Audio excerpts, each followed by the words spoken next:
आजादी का अमृत महोत्सव।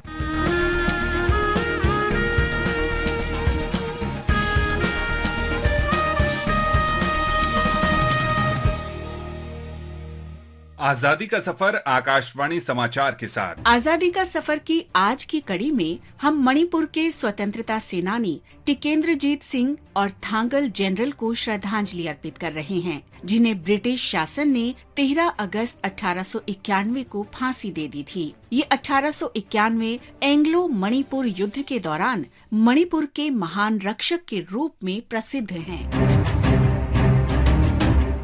टिकेंद्रजीत सिंह का जन्म हुआ था 1858 में मणिपुर के महाराजा चंद्रकीर्ति और महारानी चिंगथाम चानू कुंजेश्वरी देवी की संतान के रूप में। 1820 के दशक में पहले एंग्लो बर्मीज युद्ध के दौरान ब्रिटिश राज ने बर्मा से अपना साम्राज्य वापस लेने में मणिपुर के राज परिवार की मदद की थी। इसके बाद मणिपुर ब्रिटेन का एक संरक्षित राज्य बन गया। 1835 से ब्रिटिश राज ने मणिपुर में अपने एक राजनीतिक एजेंट मिस्टर ग्रीनवुड की तैनाती कर दी। टिकेंद्रजीत को मणिपुर के प्रशासन में ब्रिटेन का हस्तक्षेप बिल्कुल पसंद नहीं था। वे ब्रिटिश दखलंदाजी को मणिपुर से निकाल बाहर करने और मणिपुर की स्वायत्तता बहाल करने के लिए प्रतिबद्ध थे। अपने भाई कुलचंद्र सिंह के शासन के अंतर्गत एक युवराज के रूप में टिकेंद्रजीत ने ब्रिटिश राज के खिलाफ मणिपुर के लोगों को एकजुट किया। थांगल जनरल ने 24 मार्च 1891 को अंग्रेजों के हमले और आंग्ल मणिपुर युद्ध के पहले चरण में मणिपुर की विजय के बाद अंग्रेज बंदियों को फांसी देने का आदेश दिया।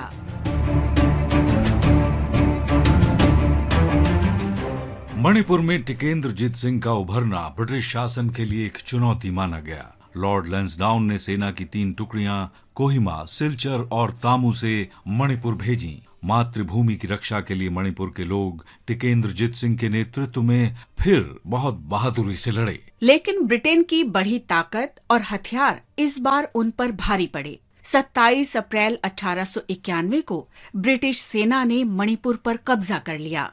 टिकेंद्रजीत और अन्य नेता भूमिगत हो गए, लेकिन टिकेंद्रजीत को 23 मई 1891 को गिरफ्तार कर लिया गया। 13 अगस्त 1891 को इम्फाल के फैदापुंग पोलो ग्राउंड में टिकेंद्रजीत और थांगल जनरल को सरेआम फांसी दे दी गई।